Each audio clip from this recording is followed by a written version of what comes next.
$412. That's what's sitting in a checking account on a Tuesday night, 2 days after payday, after rent, after the grocery run that always costs more than the list said it would. The investing app is already downloaded. It's been downloaded for 3 weeks. The notification badge has been sitting there, unopened, like a bill nobody wants to open first. Tonight, it gets opened. There's a search bar, a list of tickers, some company a coworker mentioned, an urgent buy button that looks suspiciously easy to press for something that involves real money. The thumb hovers, then doesn't press it. That hesitation is the most honest moment in personal finance. Not because the person doesn't understand investing, because somewhere, without anyone explaining it clearly, they sense they might be doing this in the wrong order. They are. Here's what almost nobody says out loud before recommending an app. Investing is not the first step. It's usually the third or fourth one. And skipping ahead is the actual reason a lot of beginners get hurt, not picking the wrong stock. Step 1 happens away from any app.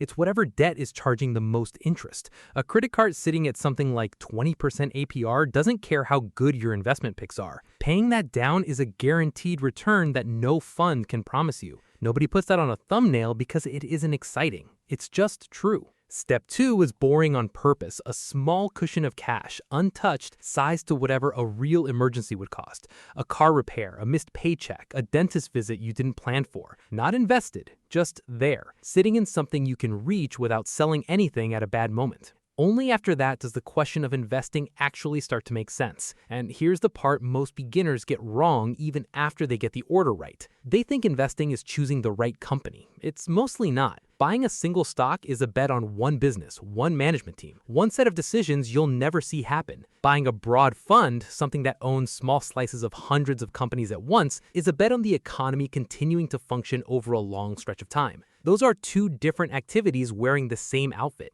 A simple way to picture it, if you put a fixed amount in every month, the early months feel pointless, the account barely moves. That part is normal, and it's also where a lot of people quit, right before the part where growth compounding on itself actually starts doing the work. Not because they were wrong, because nothing visible was happening yet. The overlooked trade-off nobody mentions, money in the market is money you're agreeing not to touch for a while. That's the deal. In exchange for that patience, it generally has a better shot at growing than cash sitting still, though outcomes vary and nothing is guaranteed. But patience is the price, not a side effect. If a number needs to be available in 2 years for a wedding, a house, a tuition payment, it has no business in the market. That's not caution. That's just matching the money to the job it actually has to do.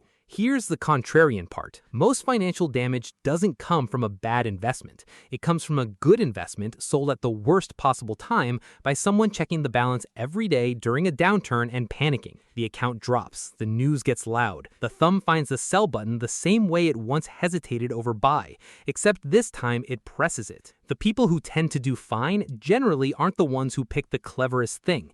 They're the ones who automated a small amount, picked something broad, and then mostly left it alone. Not because ignoring your money is a virtue, because reacting to short-term noise is usually the expensive part, not the investing itself. So before that green button gets pressed, the order matters more than the choice. High interest debt first, a real cushion second, then, only with money you genuinely won't need for years, something broad, something automatic, something boring enough that you forget to panic about it.